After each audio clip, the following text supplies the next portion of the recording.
Olá pessoal, meu nome é Carlos Panitz, vocês estão no canal da VI3 para uma série de vídeos que nós vamos falar um pouco sobre ciência de dados.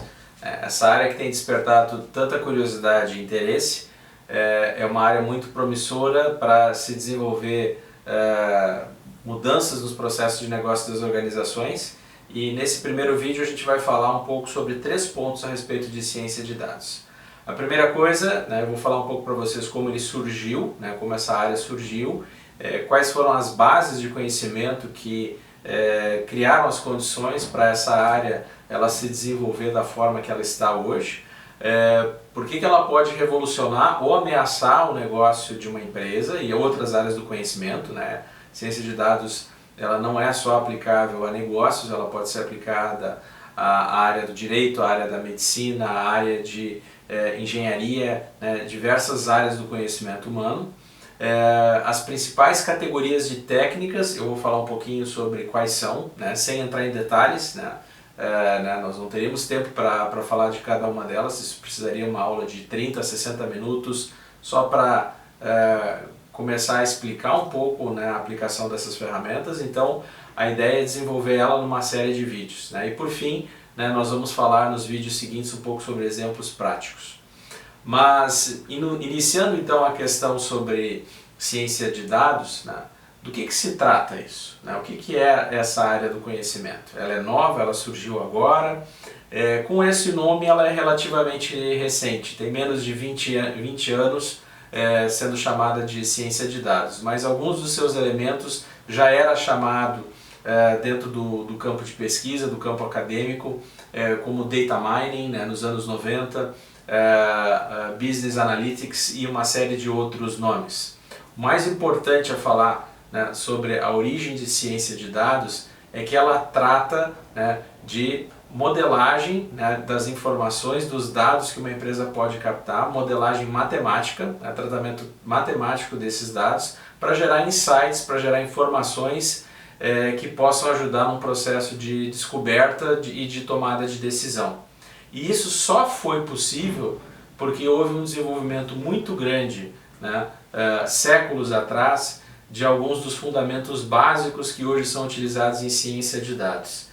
Se eu mostrar para vocês a foto dessas pessoas aqui, talvez alguns nomes sejam familiares para vocês. Eu não vou entrar em detalhe da contribuição de cada um, mas o que eu posso dizer é que sem o desenvolvimento dos fundamentos básicos de matemática, desde a álgebra, geometria analítica, logaritmos, cálculo, equações diferenciais, geometria de uma forma geral, estatística, nada do que hoje é feito com ciência de dados seria possível. Então, se nós formos falar um pouco sobre a origem dessa área do conhecimento, ela só pôde se desenvolver por causa dessa turma que está aí atrás. Alguns conhecem ali o Napier, o René Descartes, Isaac Newton, Leibniz, o Thomas Bayes, o Euler, Lagrange, Laplace, Fourier, Gauss e por aí vai. Eles são os principais nomes ou assim grandes referências que permitiram essa turma que eu estou mostrando aqui, e aqui eu também não vou tentar ser exaustivo em relação a todos os nomes que contribuíram para essa área, mas estou colocando aqui 4 referenciais que sem o trabalho dessas 4 pessoas, certamente nós não teríamos nada nem próximo do que hoje nós chamamos de ciência de dados. O primeiro é o Rosenblatt, que ele estava muito preocupado com entender o processo de aprendizagem dos seres vivos, e desenvolveu então lá nos anos 50 ainda, num trabalho de pesquisa que ele estava fazendo na Marinha dos Estados Unidos, uma analogia ao que seria o mecanismo de funcionamento e aprendizagem de um neurônio. E ele deu o nome a esse processo, a essa abstração do neurônio dos seres vivos de perceptron. A ideia era tentar desenvolver então um computador que conseguisse fazer reconhecimento de imagem. Ele não foi muito feliz e por conta disso essa área do conhecimento de aprendizagem de máquina e o que nós chamamos hoje de inteligência artificial, ela ficou relegada a um segundo plano e muitos taxaram como algo que nunca iria acontecer, que não seria possível. Teve um outro nome muito importante, muitos de vocês conhecem porque foi feito um filme famoso sobre a história dele, sobre um trabalho que ele fez que ajudou a decifrar os códigos nazistas, que é o Alan Turing, né, que é o segundo aqui da lista. E ele desenvolveu, ele é considerado um dos pais da computação, né, por toda a teoria e a pesquisa que ele desenvolveu em cima de se usar computadores, né, e se elaborar algoritmos para resolver problemas matemáticos, né. E é dele também o conhecido teste de Turing, que é um teste que se refere a tu avaliar, né, se um algoritmo, ele, né, uma abstração artificial, ela pode ser considerada ou não inteligência. O terceiro nome, esse sim, mais recentemente, ele é dito como o pai da inteligência artificial moderna, que é o Geoff Hinton.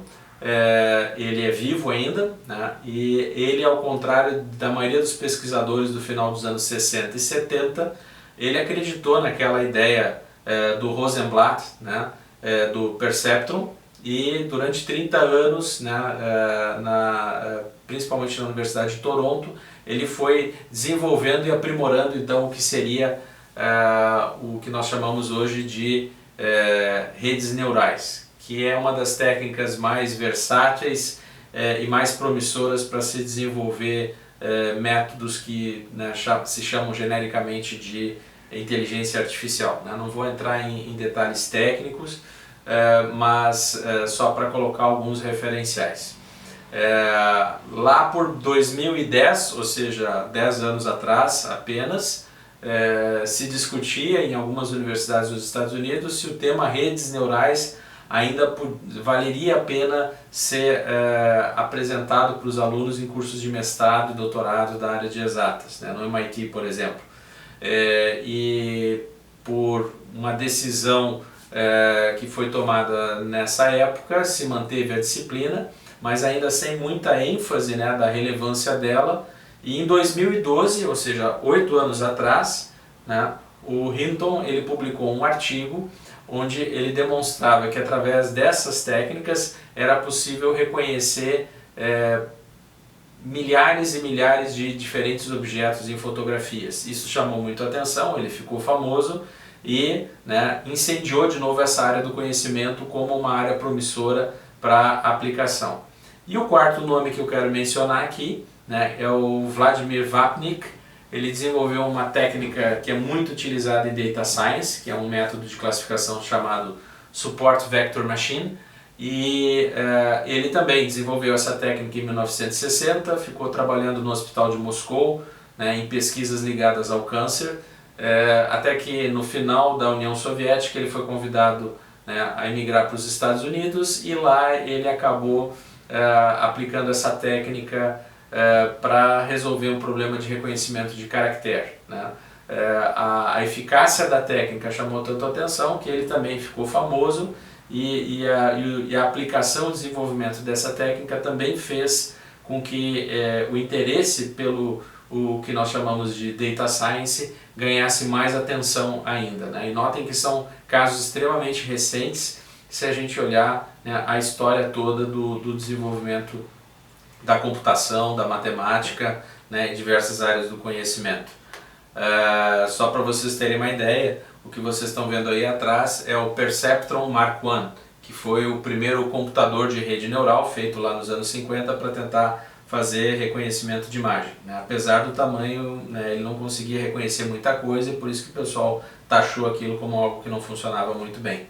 Mas enfim, né, o tema inteligência artificial, o tema machine learning, né, máquinas que aprendem, ele não é novo para nós, né? Muitos que já se lembram de algumas incursões no cinema, eu menciono aqui 3 que são discussões sérias a respeito do tema que foram feitas em filmes do cinema. A primeira, e eu acho que uma das mais famosas, é 2001, Uma Odisseia no Espaço, um filme de 1968, onde pela primeira vez é apresentado no cinema de uma forma explícita o que se chamava, né, de um computador com inteligência artificial, né? Era o famoso HAL 9000, que era um dos tripulantes da nave Discovery. Mais recentemente tem um filme muito interessante, que também discute, né, o tema inteligência artificial e mais pela perspectiva dos riscos que a humanidade pode incorrer com o desenvolvimento dessa tecnologia. É o filme Ex Machina, né, que foi produzido em 2015 e é facilmente encontrado, né, nos streamings de vídeo, e é muito interessante, né, ele discute com bastante profundidade. O Jogo da Imitação, de 2014, é o jogo que conta a história do Alan Turing, que eu já mencionei, e também é um filme muito interessante para mostrar esses primeiros passos, né, da computação, quando ela começou a surgir lá nos anos 40, né, na Inglaterra e nos Estados Unidos. Algumas menções honrosas, eu não vou ficar mencionando todas elas, mas né, pelo vídeo vocês podem depois congelar e olhar, né? O homem já discute o tema inteligência artificial há muitos anos no cinema sobre diversas perspectivas, ora de uma forma mais romântica, de uma forma mais brincalhona, ou até de uma forma mais séria, né, como alguns desses filmes que estão mencionados. E o que isso está fazendo, né, na sociedade, o que isso está gerando de transformações dentro do mundo dos negócios e em diversas áreas do conhecimento. Se vocês olharem esses logotipos dessas empresas, vocês vão conhecer a grande maioria, se não todos eles, mas vocês vão chegar à conclusão de duas coisas muito rapidamente. A exceção da IBM, que é uma empresa um pouco mais antiga, todas essas empresas são empresas extremamente novas e que o valor de mercado dessas empresas supera, né, dezenas de vezes as grandes empresas que existiam no mundo até os anos 80. E todas essas empresas, elas têm como base, né, do seu negócio a tecnologia, né, e principalmente a aplicação de softwares, e elas estão trabalhando muito fortemente, né, nos últimos anos, investindo pesado, né, no que nós chamamos de inteligência artificial. Se nós formos falar de aplicação de ciência de dados dentro dos negócios, muitos associam isso diretamente a software, né? A utilizar um software para gerar uma informação, uma visualização gráfica de uma informação e por aí vai. Na verdade, ciência de dados ela é um processo que ela demanda 6 passos essenciais, né? Isso pode ser quebrado em um pouco mais, um pouco menos, mas para a minha apresentação aqui eu diria que esses 6 eles resumem a essência do que é aplicar a ciência de dados. A primeira coisa é entender o problema de negócio, saber fazer as perguntas certas, ou seja, o que eu vou investigar, que tipo de dados eu preciso coletar, que problema eu estou buscando resolver. Essa é a primeira coisa. Se tu não tem um conhecimento profundo do que tu quer investigar, né, e não souber fazer as perguntas certas, todo o resto do processo já está comprometido de largada. A segunda etapa muito importante é a preparação dos dados, ou seja, como eu vou adquirir esses dados, como eu vou coletar esses dados, como eu vou tratar eles, como eu vou pré-processar eles para o modelo que eu vou aplicar, né? Determinados tipos de abordagens vão precisar que os dados estejam agrupados, normalizados, né? Ou transformados num determinado formato que o modelo vai poder trazer o resultado, né? E aí a terceira etapa, que é extremamente importante, que é a parte de modelagem matemática, né? Ciência de dados, né, busca identificar padrões, busca fazer predições, busca classificar informações. Então, quando uma empresa ela está tentando criar um fluxo inteligente de tratamento de informação de um call center, ou um hospital está fazendo uma investigação para identificar a bactéria que está infectando um paciente, ou um sistema de segurança está fazendo um reconhecimento facial, ou um software está tentando fazer uma predição, né, de quando uma máquina vai quebrar ou quanto vai ser as ações no mercado de capitais, tudo isso, né, são aplicação de modelos matemáticos que vão nos ajudar então a identificar esses padrões e aplicar esses padrões para classificar informações ou fazer extrapolações e predições acima dessas informações. A quarta etapa é, uma vez identificado, né, que dados eu preciso coletar, né, entendendo qual é o meu problema, qual é a modelagem matemática que provavelmente vai se ajustar melhor aos dados que eu preciso trabalhar, aí vai ter algum trabalho de codificação. A boa notícia sobre isso é que ninguém precisa ser um expert em programação, porque existem dezenas de softwares hoje no mercado que já trazem esses modelos matemáticos e facilidades e funções para se fazer todo esse trabalho, né, de manipular os dados, aplicar os modelos, validar os modelos até se conseguir o resultado esperado, né, ou, enfim, o resultado daquela modelagem. A próxima etapa, obviamente, é pegar esses resultados e validar eles contra a realidade de onde se iniciou a discussão do problema, e se houver uma validação positiva de que aquele insight ele é válido para resolver um problema ou para tomar uma decisão, aí sim pode-se pensar em fazer a aplicação no negócio para resolver de forma prática e inserir aquilo dentro do fluxo de processo da empresa.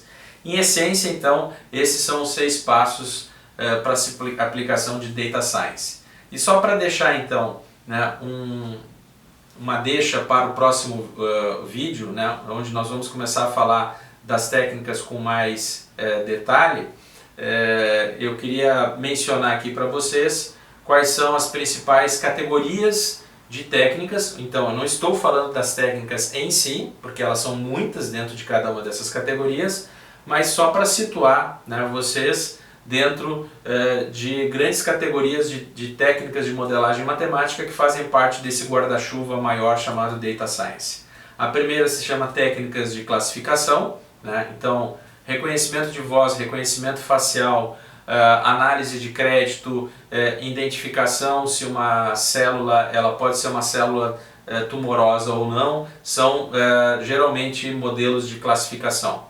A segunda categoria de técnicas são os modelos de predição. Então, são todos os modelos que conseguem fazer uma predição de uma grandeza escalar. Pode ser a predição de vendas, pode ser a predição de quando um equipamento vai romper, pode ser a predição de qual vai ser o preço do barril do petróleo, né? São modelos que vão tentar, então, quantitativamente estimar um valor, né, numa determinada condição. Depois existem técnicas que são chamadas de técnicas exploratórias, que são técnicas de análise de conglomerados, também chamadas de técnicas de clusterização, né? São bastante úteis, né? Principalmente em fases iniciais de tu tentar entender o que é possível fazer com dados, né? Quando uma empresa está com uma massa de dados muito grande e ainda não sabe o que vai fazer com eles, né? Então essas técnicas podem ajudar. Técnicas de redução de dimensões da base de dados, para se ter eficácia e também se conseguir trabalhar com uma quantidade de dados muito grandes, existem técnicas específicas que conseguem agrupar, reduzir, né, aglutinar os dados a uma massa de dados muito menores, para que problemas que computacionalmente pudessem levar meses para serem resolvidos possam ser então tratados pelos modelos matemáticos em poucas horas. Ou seja, né, uma quantidade menor de dados, ela representa um conjunto de dados bem maior, né, e se consegue aplicar então esses dados reduzidos para se conseguir um resultado idêntico ou muito próximo dos dados originais. Então é uma ferramenta extremamente útil e valorosa em Data Science. A outra categoria de técnicas importante é a de seleção de modelos, né, porque um problema ele vai gerar uma quantidade de dados, e existem várias técnicas que podem ser abordadas, usadas para abordar o problema. Qual dos modelos vai trazer o melhor resultado? Como que eu consigo ver que um modelo tem uma certa acuracidade e um outro modelo tem uma acuracidade maior ou menor? Aí vão entrar as técnicas de seleção de modelos. E por fim, né, a sexta e última técnica importante que um cientista de dados precisa dominar é o pré-processamento de dados, ou seja, como é que eu vou normalizar os dados, como é que eu vou preparar os dados para serem utilizados num determinado tipo de modelagem matemática, né? Então, com isso, eu apresentei aqui um pouco as 6 grandes categorias de técnicas de Data Science, e no próximo vídeo, né,